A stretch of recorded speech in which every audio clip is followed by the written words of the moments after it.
À Bruxelles, donc, les institutions européennes ont officiellement 3 langues de travail. Je vous le disais, il y a le français, il y a l'anglais et l'allemand. Et dans les faits, non, ça va pas du tout parce que les fonctionnaires européens ne travaillent presque plus qu'en anglais. C'est un scandale. Vous avez raison de le dire. Pourquoi? Parce que la langue officielle, c'est le français. Qu'est-ce qui se passe là-bas? Je ne sais pas. Est-ce que c'est gênant? C'est une excellente question. Parce qu'après tout ça est traduit. Bon, tout va très bien. Mais du point de vue institutionnel, c'est anormal que le français ait été ainsi supplanté. Donc, qu'est-ce que vous en pensez, François? Bonjour. Oui, bonjour William. Alors c'est vrai qu'en théorie, avant d'être publié, chaque texte doit être traduit dans l'une des 23 langues officielles de l'Union européenne. Le problème, ce n'est que ce n'est pas toujours le cas, ou en tout cas ce n'est pas fait dans les temps. Exemple, lorsqu'au printemps dernier, la Commission européenne a publié ses recommandations économiques pour chaque pays, eh bien elle l'a fait uniquement en anglais. Alors William, c'était un pavé de 54 pages de jargon économique en anglais, et c'est important parce que ça a un impact sur notre vie quotidienne, puisque ces recommandations sont contraignantes. Alors, ce n'est pas normal. Je vous propose de regarder comment l'anglais est devenu ici à Bruxelles la langue de référence. Regardez. Le siège de la Commission européenne à Bruxelles. Il abrite 3000 fonctionnaires venus des 27 pays de l'Union. Derrière ces murs, quelle que soit leur langue maternelle, les eurocrates sont censés travailler indifféremment en français, en anglais ou en allemand. Seulement depuis quelques années, l'anglais devient ultra dominant. Dans quelle langue vous travaillez à la Commission? Et en français? Non. Moi j'ai commencé il y a 13 ans à la Commission et évidemment le français c'était quelque chose plus courant qu'aujourd'hui. English. Only English? Yeah. Il y a de plus en plus de personnes qui ne parlent que l'anglais, qui n'ont besoin que de l'anglais. Moi je suis polonaise, mais avec mes collègues, je parle en français. Ça demeure une des langues majeures, mais il y a une langue surmajeure qui est l'anglais. Dans la grande salle de presse de la Commission, là aussi, le français régresse. Exemple, il y a quelques jours, ce matin, le ministre français lorsque je pose en français une question sur une position de la France. Je veux le faire en anglais parce que je le texte en anglais. 27 member states. Et les chiffres sont implacables.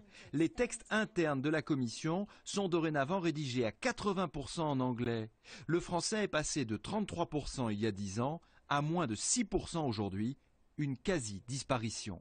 Ce qu'on veut, c'est avoir des textes de qualité. Il se trouve qu'une très grande majorité des fonctionnaires est plus à l'aise dans l'écriture de l'anglais. Si on obligeait des gens à écrire dans une autre langue, on perdrait sans doute en qualité. Alors, se battre pour que le français reste vivant dans les institutions bruxelloises, est-ce faire preuve de chauvinisme ringard? Le correspondant du quotidien Libération est persuadé du contraire. La langue, c'est une façon de penser.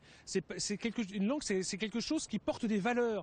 Vous savez, en anglais, le mot État est négatif. En français, c'est positif. Le mot marché en français est négatif. En anglais, c'est extrêmement positif. Et c'est cette diversité-là qui est en train de se perdre. Et à Bruxelles, le français n'est pas le plus mal loti.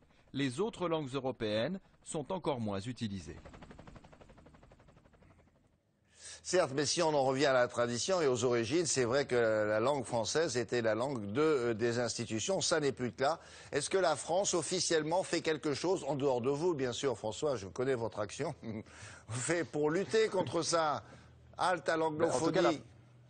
La France, en tout cas, elle essaye. Par exemple, lorsque l'ambassade de France auprès des institutions européennes, ici à Bruxelles, qu'on appelle la représentation permanente, reçoit une lettre en anglais de la Commission, par exemple, eh bien, elle la lui renvoie et elle exige une lettre en français.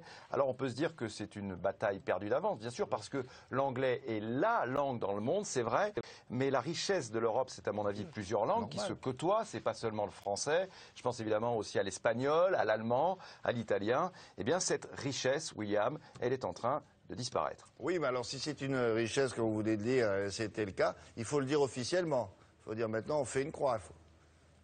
Ah ben c'est ce que la France sournois, dit, elle fait, absolument, et c'est très rapide, parce que vous avez vu en 10 ans, c'est passé de 30% à 6%, c'est extrêmement rapide. Alors ça sert à rien qu'on résiste, et puis en plus une langue anglaise de gens qui ne sont pas très européens, non ?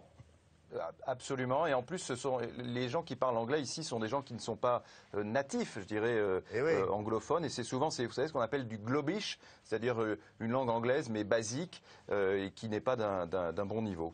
Bon, allez, luttons mon frère, continuons le combat. Merci beaucoup, au revoir François, à bientôt.